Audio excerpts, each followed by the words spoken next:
Gonna proc it now. Gonna proc it now. Like Jackson Aurelia. Jackson Aurelia. Gonna proc it now. Gonna proc it now. Proc it Jackson Aurelia. T-Force. Welcome to the rework of the T-Force. Now we going hard cause we bumping at the beat source. It's a 3-course dinner of dudes bringing the news and stats, interviews and casts from the pro scene. So fresh and so clean, like you're leaning with Nami in the bot lane. Keep it hot like Brand, practicing his dot game. Give it to you easy like you're Resi in a bot game. Imagine Draven at prime time. Now ulti like LeBlanc can copy that 4 times, but manlier. Knock it up like now fight planning a family-er. You gotta be tuned in like Sona on the ad wall. Get on the chat call. Can a podcast really be all that? Of course. How do 4 guys make a Triforce? Hey guys, welcome to the Trinity Force Podcast. My name is Adam Ponophobia Cogswell, and I am joined by a great group of guys for episode number 222 of the Trinity Force Podcast. First and foremost, DeClaude is here. Howdy. Chira is here. I barely made it, guys. I was in an intense fan game. I know. And Punchinello, Dominic is here. Hi, Dom. I'm back. Welcome back, buddy. We missed you. We always It's good miss to be Dom. back. I was looking back forward to from this. here? It's good to be here. I don't know about that. Let's not get ahead of ourselves. But Let's not wait, Dom. it's good to be back to close the year out. Okay. Yeah, well, see, that's what we said. We never said that Dom would be gone forever. We just said that he would enjoy some time off. That's because you learned your lesson with Wrecker when you said he was gone forever, and then he showed up like He still intermittently billion shows times. up. Yeah. So He hasn't showed up in probably 3 or 4 months now, though. Not- It's been not- a while. 200 was the last here, time I know. but in my heart, he has. Okay, well, let's move straight forward into this. So, guys, we are sponsored by Gatherer's Gourmet Granola, bit.ly/T-Force Granola. Somebody out there in chat, Punchinello, give them the code and everything in the chat, bit.ly/T-Force Granola. Go out there, use offer code TForceGG to get 10% off your order. And when you put an order in, you're entered into a chance to win $10 in RP. So every 10 people that enter an order, one of those 10 is going to win $10 in RP. So it's like in chunks of people that have submitted it. And last I checked, I think pretty we were good at, odds. like, yeah, you have pretty good odds to win $10 RP because you're only fighting against 9 other people. Right. Every It's time awesome. that you come in. Right now, I think we're up to about 20 orders or so. So if you go place an order tonight, you're going to be the 21st. It means you're guaranteed RP. If you're 21 or 22, you have 50-50 odds. You have 100% 50-50, etc. odds on up. So really, you can't lose by going and submitting an order. Getting some awesome granola. We talked about Turtle Tracks and Badger's Best and all the other stuff. Gatherer's Gourmet Granola is just, it's gourmet. It's fantastic. Bring it to work. Munch on it. Chira's box is already gone. I only have 2 bags out of the 6 I got left, so I have a problem. Yes, we've talked about it 100 times. You guys know how awesome granola is, so bit.ly/T-Force Granola. Offer code TForceGG to be entered. You have to use TForceGG. Other than that, I did want to, segue this into a kind of a fun segment. As I said before, New Year's Eve is going to be. This is our New Year's Eve podcast. I'm using air quotes because it's not actually New Year's Eve. But Getting it done early, Adam. well, we're drinking. So I have my handy dandy MacBook here, and I think I'm going to start reading reviews that come in. And I'm going to do this because, I've told you guys, get out there, iTunes, review the podcast, let us know what you think. If you actually have legitimate feedback, send it to us rather than leave it on there. But, give us what you think we're worth. So Badger Mole wrote in, and it's funny what he writes. He goes, Wait. That's a MacBook? yeah, MacBook Pro, yeah. If you play Maokai on that thing and you drop it, the apple doesn't fall far from the tree. Oh, wait. All right. Go on. So Badger Mole writes in. Oh, man. How I long? did have time 5 to formulate minutes. it We in my made head. it 5 minutes. We made it 5 minutes. All right. Badger Mole, what do you got?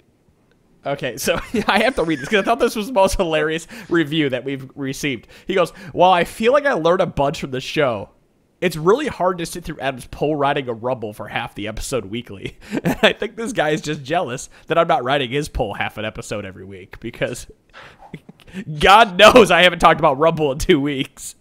It's funny to me. Useful information on the patches as well as new champions. Gets me through my work day and gets me excited long and as soon as I get home. Okay, great. Thank you. Just listen to a podcast with the crew arguing for 15 minutes about Sejuani. Pretty annoying, but I digress. There's a silver lining with everything. Not a bad podcast at all, but for the most part, great personalities. It's like the most backhanded compliment that we've ever received in a review. And I love it. Like, your hair looks great, Adam, for a guy who's balding.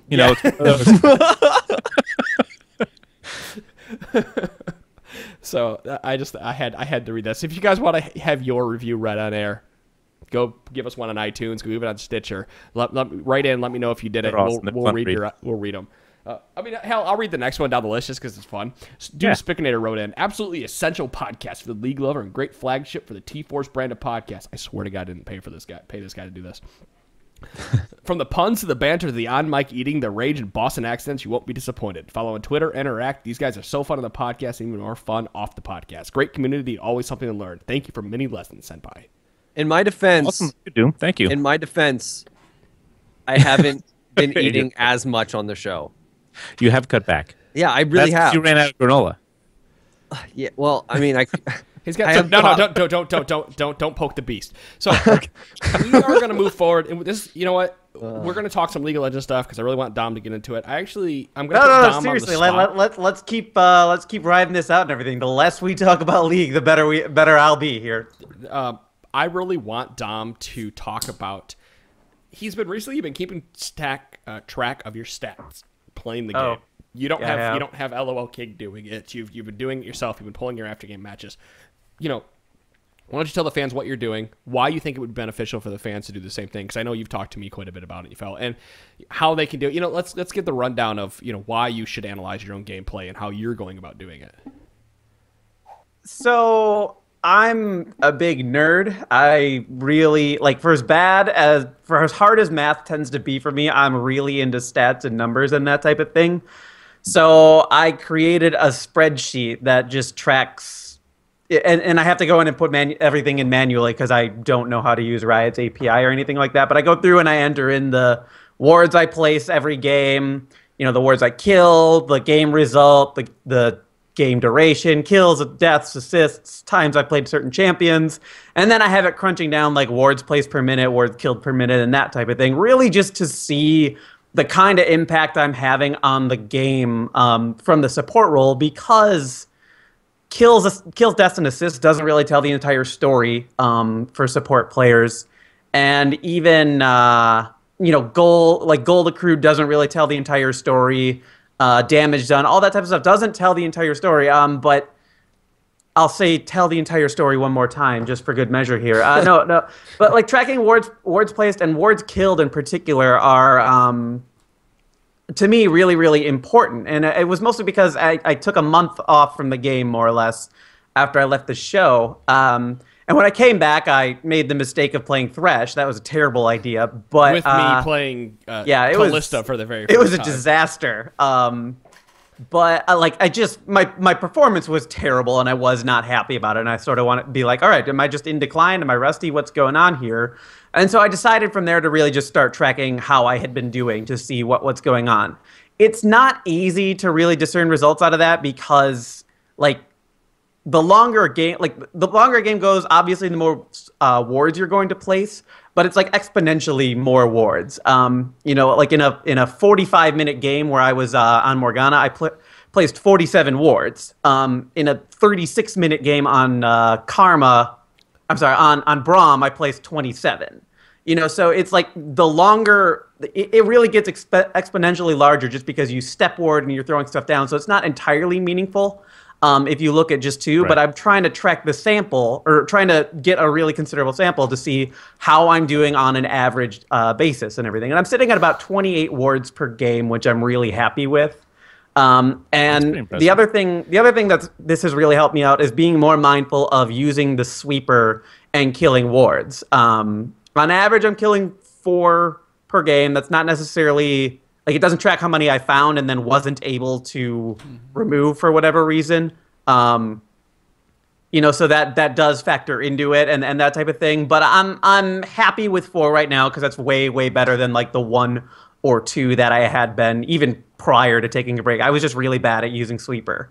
And I'm trying, it's just, I don't know. I like tracking this type of stuff to see really how I'm performing as a player and seeing how I can grow and what areas I can improve in. Because at a certain point, you grasp the fundamentals of your role well enough that you really need to start looking at kind of the more nuanced level of things. At least that's my belief on it. And you're not really going to do that unless you just take a good hard look at what you're doing. Both like I don't track replays, but if you are a player who does, reviewing those is probably going to be a really useful thing to you. Tracking the stats and seeing how I'm doing just in general is is an effective way to do that for me. Right, you don't have to take the time to watch the whole replay. You already have the stats there, and you can it makes you think about it next game, right? Like, oh, I didn't really sweep that many wards, so next time I play, I'm going to be thinking about sweeping wards. You can just say it's like, oh, I could just throw down more, like make a point to throw down more wards to game the system. And it's like, that's true, but if you're making the effort to throw more wards down to, quote, game the system, you're still getting wards down, and it's not likely you're just going to throw them down in one spot over and over and over. Like, you could, but then you're ensuring that your own results are meaningless to you. Yeah, but the point is to encourage you. Who's looking at the results other than yourself? I mean, I know you share them with me, but that's only because we talk all day. So if you're an individual league player that is now tracking your own stats, what is the point of padding your numbers other than to pat your own self on your back? And if you need that if you need that your ego fed, go play in Bronze Battle Arena and bring a Smurf in there and kick some ass or something. You know what I'm saying? Like, don't do that. Don't need it. Yeah, don't do that. But I'm just saying, like, if you need to be fed that, there's other ways to do it than feeding your own ego. But I was going to say that, Dom, you talking about your warding. We've been talking about ward. That seems to be the theme of the podcast for the past 3 weeks. It's been vision. It's been warding. It's been vision. It's been, how to deal with other people. And I can't stop singing the praises of just the single pink in top lane. Oh, my God. Just alone one, makes a difference. Yeah, one pink anywhere. I yelled about it last week. I'm not going to get into it, but Dom and I were talking today, and we were looking at there's a ward, leaguetools.net, I believe is the website. They have a warding.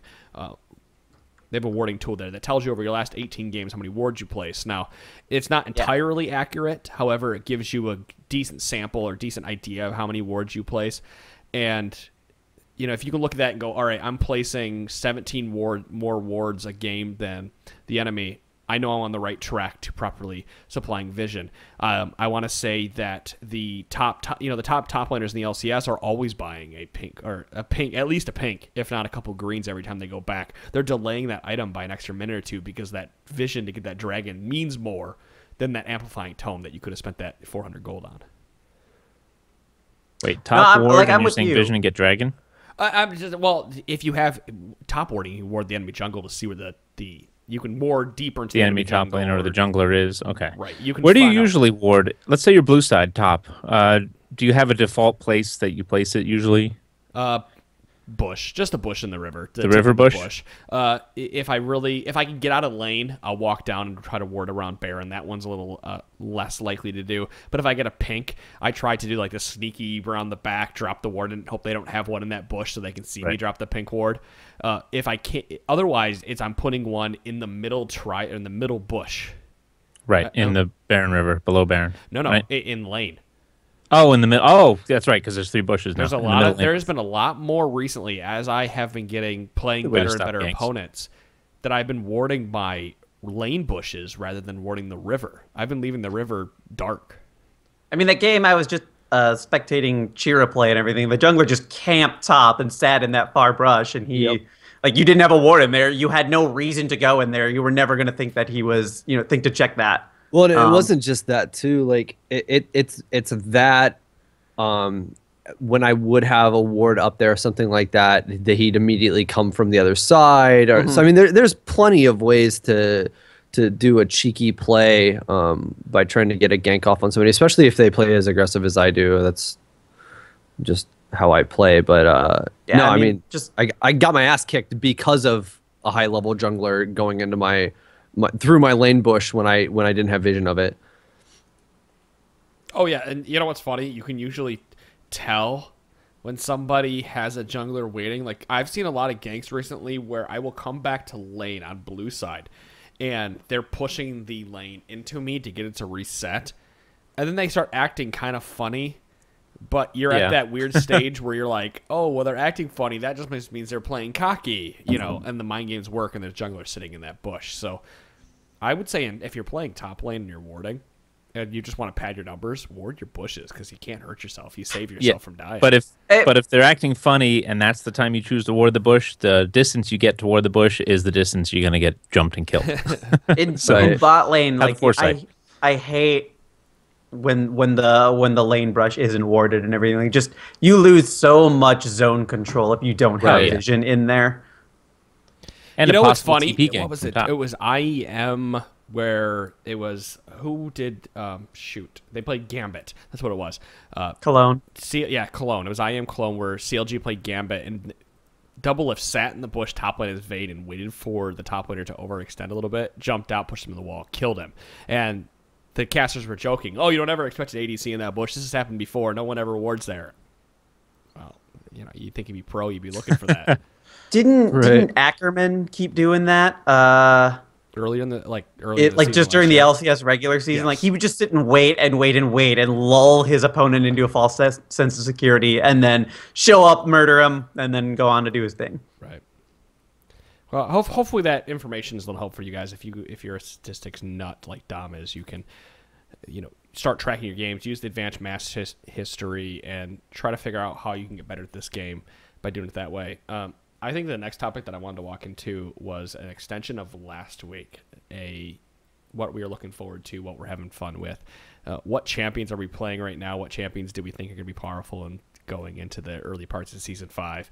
And I'm going to kind of leave the board open to that one because I want to talk about Kennen, but I've already talked about him.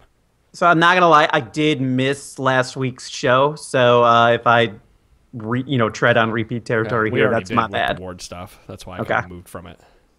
Well, go for it, Dom. You are the guest of the show. I'm actually enjoying Zyra the most right now. Like, improbably, for how bad I was at that champion and for how much I didn't like playing her. You hated her so much.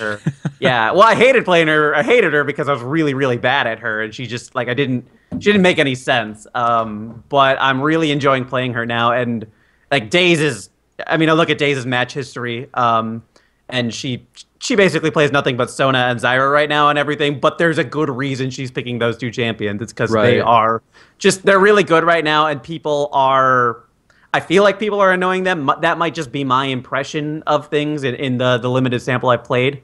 But Zyra's just been a lot of fun to play right now, and she's doing a lot of the things that people liked Nami for and that type of thing.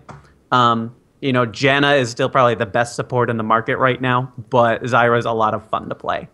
Janna is the best support in the market for those who have patience and those who understand power spikes and timing. She's and lane. Also super annoying to play against. Yeah, so she's worth it just in that for me. That's Thresh for me. Super annoying to play against.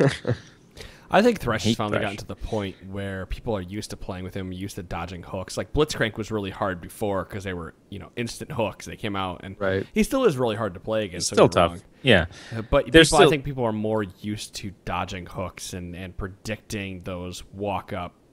Blitzcrank kind of did what Thresh does now, where you walk up and you flay and then you hook. Like, that's a good Thresh combo. It's not hook and then flay. And Blitzcrank should walk up and E them and then hook them back.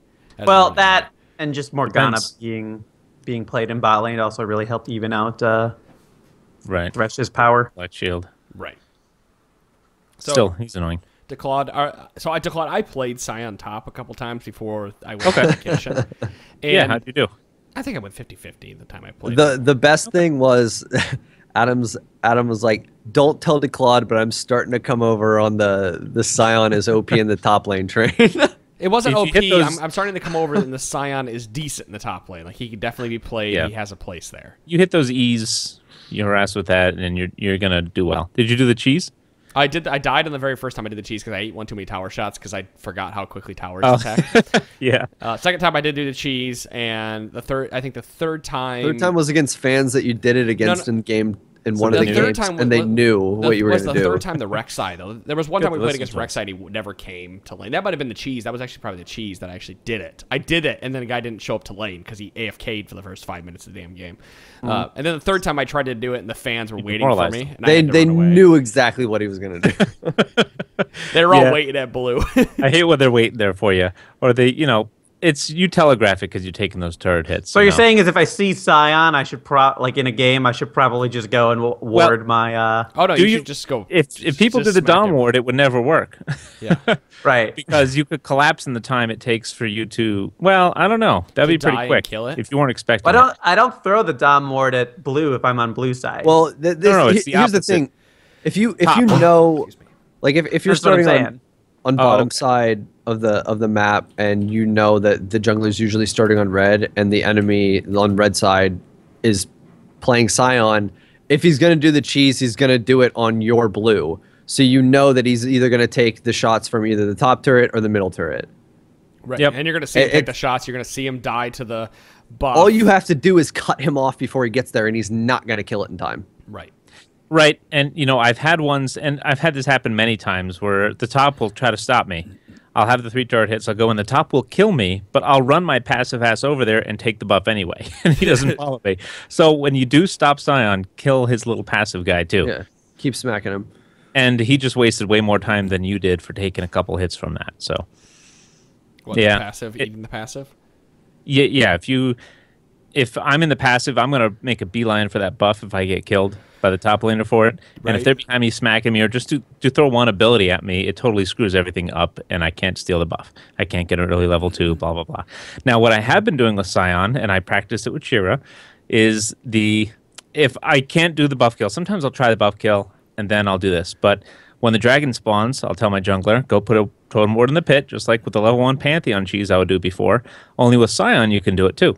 You teleport to that ward, go in the pit, and as long as you have your jungler there, the damage that you do before you die sticks. I didn't even need smite. That's how quick we. And I didn't even die. Yeah, but he was in shielding me with resonant. You were shielding me and everything, so that was at level 1 or 2. I used. He was level 1. I used smite on golems, killed golems, met him at dragon, and we killed dragon before my smite came back up. Yeah, because when I went into passive, I didn't even go into passive though. But if you do go into passive, they'll get short warning because you're doing max health damage. And if I'm not taking the hits, that's when the jungler, I'll tank it until I die.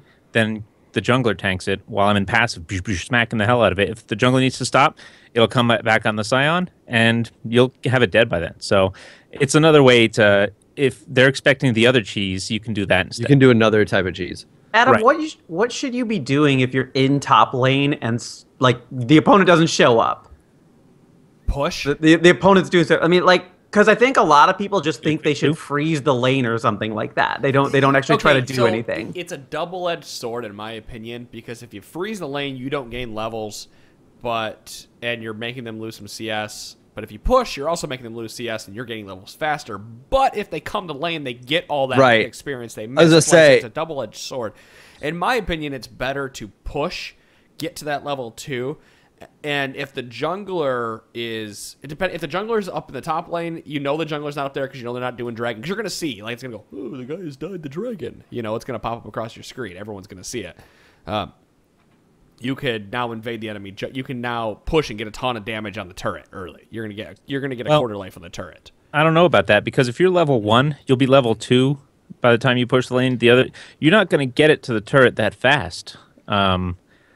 At level 1 abilities, and then maybe when you hit level 2, I guess you're it still depends not on what going to push it that fast. It depends what champion you're playing, really. I'm looking at it like I don't know if anybody's paying attention to the ZionSpartan Jax cheese with Counter-Strike early, so you kill like golems or Gromp or whatever you feel like, and then you hit level 2 by the time you get the lane, you're at like 3/4 health.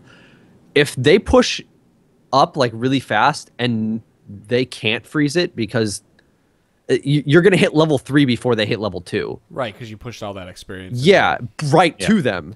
And I've crushed people for doing that. But at the same time, it's one of those things, if you can sit back and poke at the person who's doing that like slowed down cheese to take that jungle camp, you can actually kind of keep them from what? I know your disadvantage is that you're hurt from doing the you're hurt, but the thing is, like, if you're hurt, you can pots and port back to lane. You can't. Yeah, that's what I usually. I'll do is I'll go to lane, maybe get an extra CS or 2, and then just go back and get a flask.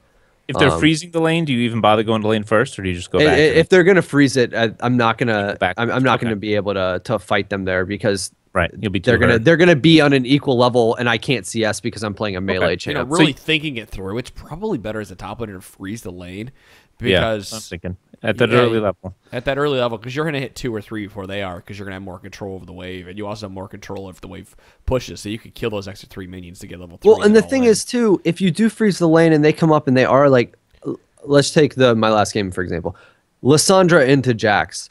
If you can poke at the Jax and he's already like at half to 3/4 health, and he can't like commit to a fight, or you're just hitting him every time he goes in, you can get a pretty significant advantage. Like, know what he's doing because you'll make this up is for that lower early. elo or something. Yeah, it'll make up for that early cheese.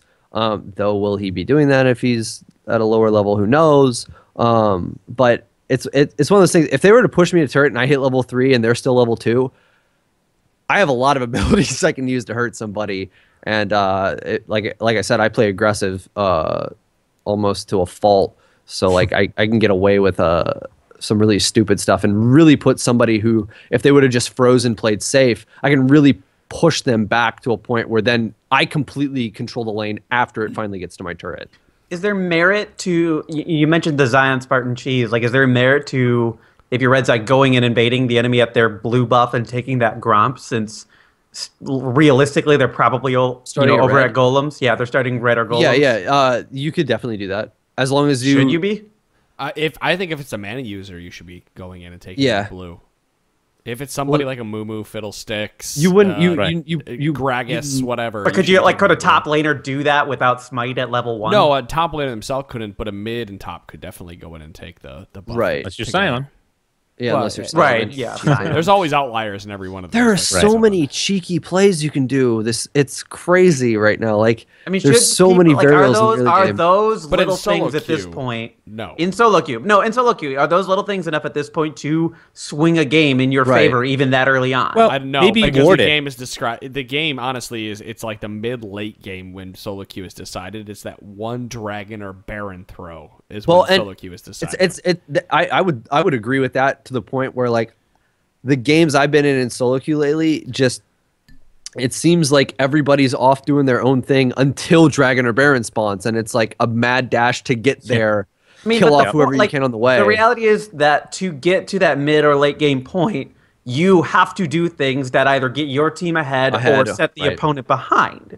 And so that's what I'm saying. Like, this is a little pebble that turns into an avalanche. Well, but is it a big enough unless stone? you are continuing to... Unless you are turning that pebble, unless you are rolling that pebble down the hill to turn it into an avalanche by taking the first and second buff. If you just take the first buff, you can band-aid yourself enough to make it back through that. Like in a Moo, if he doesn't have blue, a good Moo that understands the limitations of the champion could gank potentially and turn it around. He could just farm and go back, and if his lanes are he could wait to counter gank the enemy jungler that has blue, turn it around and end up getting his blue buff back. But if you give the blue to the top Lissandra, for example, you have a huge advantage in lane. You can be a big asshole. That basically and decides use that. the lane. Right. Sure. And or most mid laners, unless you're up against an assassin. But let's be honest. Away. How long is it going to take for a Lissandra to take that blue buff, even with mid's help? It's Lissandra on blue she buff. has no damage. She has. It's not happening. Like that. You get to spam Q in that scenario. My idea, because you don't have a better cooldown reduction. You still have an 8-second Q. My idea is to ward it. Ward the blue in the bush or at the blue buff, because you know Moon was going to head there as soon as he's done with his other camp down there.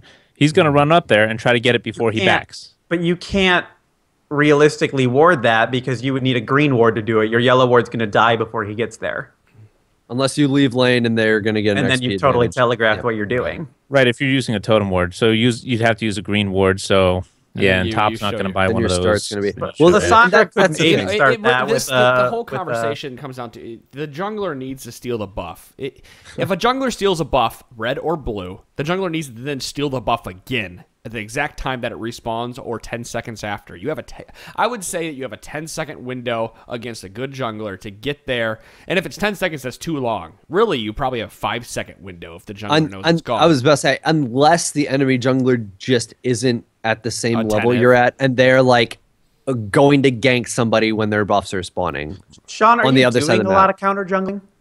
It depends on who I'm playing. Okay, that's a fair answer. I don't see a lot of it right now, and it's surprising because I'm used to always like being afraid of running into a jungler just anywhere, and I feel like I never see the jungler in my the lack of counter jungling right now is due to people being terrified of trying to clear their own jungle. I didn't find the jungle that hard once you went back with your 350 gold and picked up your next level machete. But a lot of people don't do that. They don't go back after 350. A lot of people do not. I played jungle once. Granted, this is a one-person sample, okay? I played Jarvan. One person, one game sample. But I went back. I didn't counter jungle. I'm just Terrible saying. sample. No, I'm just saying. But I went through the entire thing as Jarvan. I actually started E. I started Q and didn't even start E. Like, totally wrong for how Jarvan jungle should start, apparently. Because somebody was talking shit to you about that, too. Badger was. Fuck that guy. All right. But I did. I got the 350 gold, and I was like, all right, I can go to the Raptors now. I got the Raptors and went back. And then as soon as I got that next, the next item, the Stalker's Blade, that I felt like the jungle was 2 times easier than it was previously. And like now, I felt like as I was clearing the jungle that I could, if I wanted to, counter jungle because the jungle was so easy to clear because of the extra damage and extra, life that you're regenerating when you're doing it. So I'm curious in solo queue if somebody like, you like to play Olaf. Olaf's fantastic. Why don't we say Olafs and Udyrs and Nunu? I think Nunu's trash, but... So I actually got to do a queue with a Diamond friend of mine the other day, and I got to play Olaf against Diamond players, and I carried the shit out of that game, which was hilarious because I didn't get to play Olaf. He's not a safe pick, so good job. No. Well, here's the thing. I think he's awesome right now, and then I said the same thing at the beginning of last season, but I can almost clear the red buff and not even use Smite because it's not up yet with just Axe Toss. Sorry, I'm laughing because Adam and I were looking at just the ranked stats from this season and everything, and he has more wins on he has a better winning percentage on Olaf than anybody else, and I just completely forgotten how how much we pimped that champion. Yeah, we were. I mean, earlier in the year. You're saying his praise is top. Even if people didn't play him, from my own win record with him, and I know Adam's win record because I was paying attention to that shit. We did really well on that champion. Yeah. So like, I still think that he is a ton of potential. That's I've almost top lane not so much more anymore. No. Well, that's the thing. His jungle clear is so awesome right now. He is because the one he's getting person. Attack speed and that's exactly it. He has He's the one person I am not afraid to ever get low health on in the jungle because if I do, I'm gonna clear the camp even faster. Not afraid of the Raptors. Not afraid of anything else. And when you have a blue buff and you're indiscriminately throwing axes anytime you want to, there's nothing to be afraid of. Plus, like, with the Juggernaut being back to what it is, and I've been actually rushing Triforce. I have to interrupt you right now. Go for it. Because Olaf, jungle, we're talking jungle. Dom and I had a fantastic conversation the other day about we did. Volibear. Let's talk about Volibear right now because this is a really interesting conversation. So Adam comes to me the other day. He's like, "What would it take for Volibear to be good top?" And Adam and I have these conversations all the time. Last year well, it's not that he's bad top. We came to Dom's going to get there. Yeah, like last year, Adam was like, what champion do I play to beat Mundo or Shyvana? Tell me who I'm supposed to play. Because he was racking his brain. He hated running into those two, but you couldn't ever ban them and that type of thing. And the first thing I said was, you should play Trundle. He's like, no, I don't want to play Trundle. Then first game of EU LCS, Soaz breaks out Trundle against Gambit. So that was that was after a long time of me saying Trundle was awesome, and then they finally fucking started playing it, and I'm sitting here like... My problem with Trundle was my argument at that time was he uses mana. Everyone else doesn't use mana. He's going to run out of mana too quickly. But I wasn't paying attention to the mana cost of his abilities. It's like 35 mana for It's nothing. It costs fucking nothing. If you take a flask early, it's even less. But you're trying to give like an idea. Trying to give you context that these are conversations that Adam and I have all the time. So Volibear comes up, and we're just going back and forth, and ultimately it was like, really, the problem with the champion, more than anything else, is his cooldowns. You go in, you throw somebody, you press all of his other buttons, and now you're just waiting around and hoping you get some lightning off. And that's the extent of it. Like, DeClaude, I know you love the champion and everything, but that's just the reality of the champion. And I'll show you how to get around that. But that's fine. So we keep talking, and then we're like, so he's just better suited for the jungler, even though top lane was what we had been talking about. And then it was just like it's like, yeah, but anytime you could pick Volibear, you're like you would want to pick Volibear. There are just other champions who are going to do what he does, but better. And then so it just like it turned into a conversation of, well, why would you ever actually pick Volibear? And because he is a super safe jungler who's real, like he does a lot of good things, teaches a lot of good habits. He's the best learner jungler out there, in my opinion. Like everybody used to think Warwick was the go-to like he jungler. He might be the new guy. But I kind of feel like it's Volibear because Volibear doesn't punish you for getting low life. Volibear teaches you that I spent too long at this camp. I procced my passive. I need to be mindful of when my passive procs because I know I'm getting too low. I need to use that passive for other things like initiating or counter initiating. Well, and there's a huge other piece of this too. If you are like one of those people that are trying to learn, you can easily take a Rangers and like quickly clear with Volibear anyway, and then as you get more proficient while you're jungling, you can take a Stalker's Blade and then make it way easier to throw somebody with Q. So like, it's weird in the fact that you could actually like, I'm used to jungling now. I'm not taking as much damage because I know the right order to kill jungle camps in. Right. I can basically. Well, if we're going to talk about Volibear making Volibear go to the jungle, the reason we're saying he's really good, one, his passive allows you to... It's huge. He teaches you... Okay, so one, his passive teaches you when you stayed too long in the jungle, because it's a trigger. It goes, okay, I've stayed too long at this point because I've triggered my passive. He does percentage max life damage. He fears minions and monsters, which makes you take less damage while you're in there, and he throws people around, so he allows you to gank early. The reason he's a really good beginning learning jungler, better than Warwick, because Warwick just teaches you to walk around the jungle and get your normal path. Like, if you wanted to start all the way completely out, why not Warwick? It teaches you a path, right? But Volibear teaches you, not only teaches you a path, is not only safe, but he teaches you how to gank, because he has abilities that allows him to gank. And that's why, in my opinion, he's a better learner jungler than Warwick is. I mean, like the big thing you have to caution there is using his passive as a crutch. You know, I had a friend who leveled basically 3 to 30 playing nothing but Katarina because he didn't know, like he couldn't figure out how to manage mana at all. And so he just played Katarina because then he didn't have to worry about it. Well, then he got to 30 and people who knew how to play against Katarina started showing up and he just kept getting screwed over and over again because he couldn't play anybody else. His champion pool was Katarina, and it's because he didn't know how to manage his mana at all. He did not have any concept for resource management. And that's the type of trap you can fall into with Volibear if you're not being mindful of it. But if you go into the jungle and your goal is, all right, I'm trying to make it through without blowing my passive, and that's like the big goal for the first time through here, you know, you have something in mind to work on, but you're also not going to set your team behind if you fail at that goal, that specific game. It's also, you could also say that there's certain times in the early game, if you know based on the lane matchups, if you're going to be able to gank at certain points as well, you can blow that passive super early in the jungle and it will be up by the time you go to gank later on. Sure. So like, I could see, let's say you're starting golems and they get you low enough to pop your passive. Yep. Yeah. You wouldn't even necessarily need to smite golems. You get that passive proc, so you're safe. You go to red buff, smite it so you get the health, and then you can easily take a raptor camp with the pod afterwards. Now, I do know that DeClaude is kind of itching here to talk about top Volibear, and I'm gonna lead you or jungle Volibear. Well, I'm gonna lead you into this DeClaude real quick, because the reason I brought up top Volibear because I was just thinking about champions to play in the top lane, kind of like what Dominus said and I do. We just kind of talk about champions. I'll bring something up and we'll talk about it. And the conclusion we came to is, yes, Volibear would work in the top lane. Yes, Volibear would play well against X and Y and Z. But why wouldn't you just play Y and Z if you're playing against X? You know, why wouldn't you play Rumble?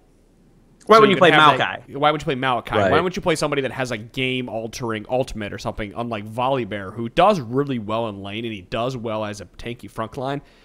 But so does Maokai and all the rest of it. That was our decision, the reason we went to the jungle with him. Well, if anybody knows me, I would play him because he's a big freaking bear man, and he looks cool, and he's badass. And I like that answer. But another reason, he's better at split pushing, and with the new Baron buff, you can really take advantage of that. I wanted to just really comment on the jungle and mana management, since you mentioned that with Volibear. If you don't have blue buff, don't use Q in the jungle. If you will run yourself out of mana quickly, but you want to get the blue buff if you can on the first clear, and then you can use it to get to your other camps faster. You know, you will learn where you can use it to where you get to the camp, and you can still hit creep with it. So you're getting the damage for it, and you're closing the distance a little bit faster. Also, you have to know how to manage your fear. You can do I would do an auto attack first, fear, and then auto attack. That will eke out milliseconds of extra time that you're not taking damage from the minions and monsters. If you're doing the Krugs, it's those little things that kind of. If you open with a smite on the Krugs, for example, that stuns them right then and there. Wait till the stun wears off, then use your fear, and then hit them. And by the time they come out of it, you'll stun them again. Little things like that. So you can manage all that stuff. But top lane Volibear, here's where I like him. If I'm playing against a lane bully who I know is going to push the lane. For example, let's say my team needs a tank more than someone who can bully back. Volibear is great at CSing under a turret if you know how to do it. You can manage your auto attack and your E because it's instant right afterwards to get the instant damage, as well as cue the opponent when they get in a little bit too close. Throw them at your turret. You can really punish someone who's at your turret. But the W is the main... What is it? 35 mana, 25 mana, some ridiculously low amount that you can just 35. You can do it forever. What you do is you just in auto attacking the creeps. Maybe you throw an extra auto attack out there to keep it going because it does time out when you get the 3 stacks. Bite them every single chance you get. It's free mana. It's an auto hit. It's not like Sion where you might miss when you throw your Roar of the Slayer. You're gonna hit them. It's a wind up on W, unlike. Yeah, it's 3 auto attacks, and then it also has an 18-second. I mean, that's a long cooldown. Right. So you're using it for trades, and it just does more and more damage the more health you take away from them. In laning, it makes sense because you can get those frenzy stacks really easily. But the longer the game, like when you transition into team fighting, you're lucky if you can get one of those. I mean, you can get one of those off. No. Here's the thing about Frenzy. It does more damage based on the percentage of missing health that the enemy target has. So you're not going to want to open with it anyway. You go in there, you hit him, you Q a target, you hit him again, and by then maybe you'll have some attack speed, and you'll easily get the 3 before they get out of your perimeter if you land your Q, and then you chomp them on their way out. Sure. Plus, if they flash to escape it, they flash. I think he's go ahead. Over the course of the game, he's going to be building a lot of CDR items. Like, look at Spirit Visage; it's so good on him even then, as it only is gets anyway. down to a 12-second cooldown or 11-second. And that's fine, but that can still be. If they're low enough health, it's still an executing chunk of damage. Oh no, the W is really good. My point was just that like he's ridiculously tied to the 3 auto attack rule because one of his abilities is attached to that. He's the 3 auto attack rule, and he's also his ultimate is auto attacks. Like because you don't want to open with it because it does the least amount of damage. I know you don't want to open with it and everything, but you're a victim of opportunity there. Sometimes opening with it is the only chance you're going to get on the target that is going to deal reasonable damage when you have to burst somebody out. With his ultimate, at least the nice thing about him is that if you are in a team fight situation where you can't just chase somebody and keep auto attacking or whatever, you can switch to whoever is close to you and still be doing damage to anybody around. And that's the best way to do damage with him. Well, see, when I look at this, I'm like, we could talk about why you could use it and what you could do. Like, I'm not ever saying Volibear is a bad champion because he's not a bad champion. He definitely has great, uses. He could definitely be used you could definitely use W as an execute. You can do what it is. But it's like the difference between half a tier is what makes the difference between Volibear. I would rather play Maokai because he brings more utility to a team fight because he's just as tanky. His gap he's doing closer percentage is of life borderline damage. instant. Yeah, that type of thing. Like there's little things about Maokai that makes him better than Volibear in a team fighting scenario, not necessarily a team. Volibear definitely great. Like if you think you're really good, I don't know, you want to play him in top lane and solo queue. I don't see why you couldn't or why you shouldn't. But if you could, but then there's also Mundo who's doing similar things, but his regen is ultimately better and. So again, Cleaver is still amazing. Well, here's the difference. Let's say you have a team fight with a Maokai. You flash Twisted Advance ultimate on to initiate. Everyone has to kind of pile in on you and catch up to you.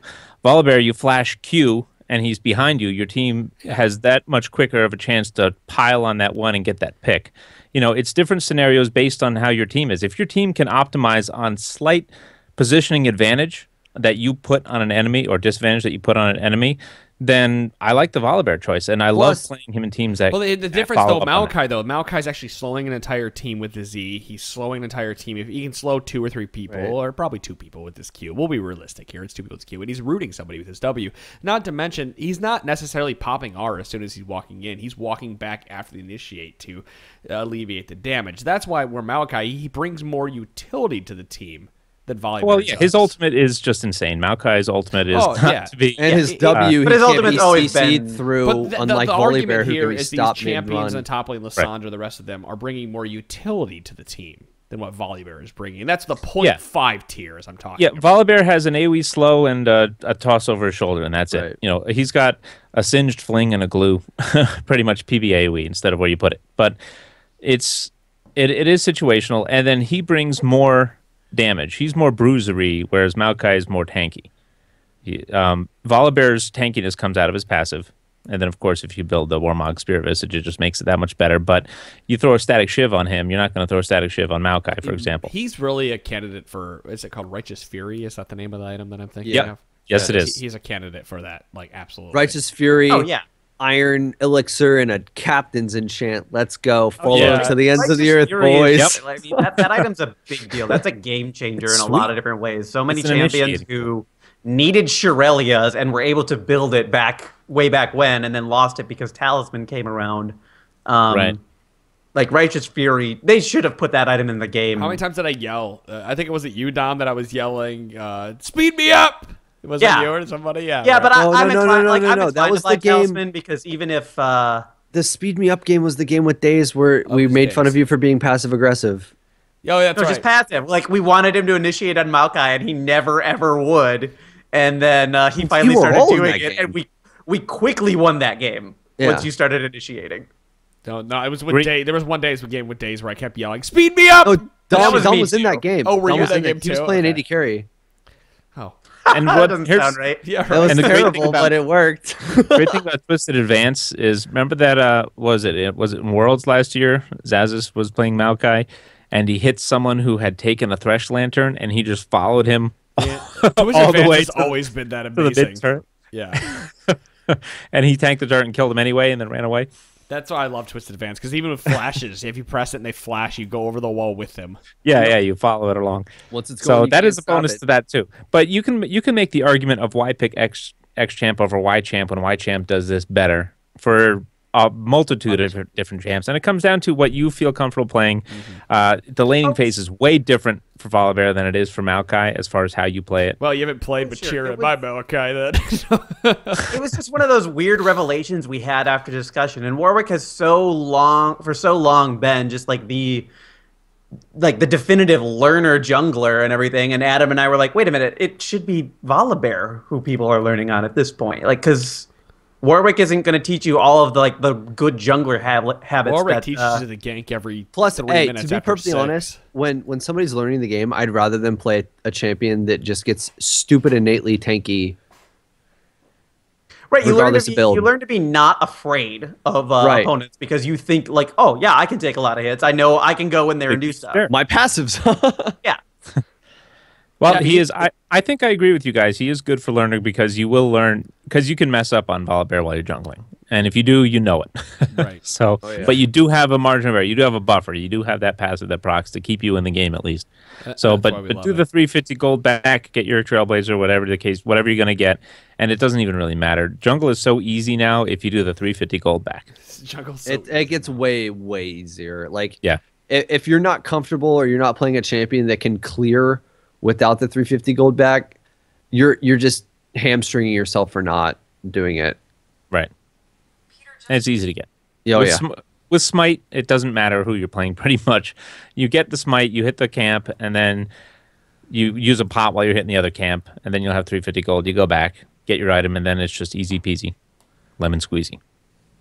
easy peasy lemon squeezy. You heard it here first, folks. I've Yep. said that, yeah, God knows how many times. Hey, so out there in podcast lag, how do you replay a Snapchat? Because I want to play one right now. Can't. Oh my You know, god. you can't No, do you it. get, hold you get one a day. You can hold it and That's you get it. yeah, You get get one one and a that's day. it. You get one replay a day. Did you use it? No, I I haven't don't used know. my I don't know how to use that. I'm 30 Oh, years man. old. I don't know how to fucking use this. The goddamn girlfriend wants to use Snapchat. I don't know what I'm doing.